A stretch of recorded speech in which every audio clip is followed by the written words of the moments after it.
Охренеть не встать! Охренеть! Охренеть. Самый большой секрет, о котором люди не догадываются и не замечают, что есть такая идея, что чем больше желаний, тем круче. Во-первых, пирожных. Во-вторых, конфет.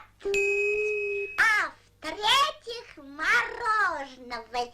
Но это не так. Осуществление желаний приносит радость и покой. Желание – это как лихорадка. Ты постоянно вот этого нет, хочу, думаешь об этом. А если не получится, то есть это неприятное состояние. И технически, когда человек получает желаемое, он не может этого хотеть. Например, человек хочет машину, вот она появилась, как ты ее можешь хотеть, но у тебя уже есть. И в этот момент единственное, что происходит, ум успокаивается, больше нет мыслей. И в этом спокойном уме поднимается наше естественное состояние, которое называется счастье.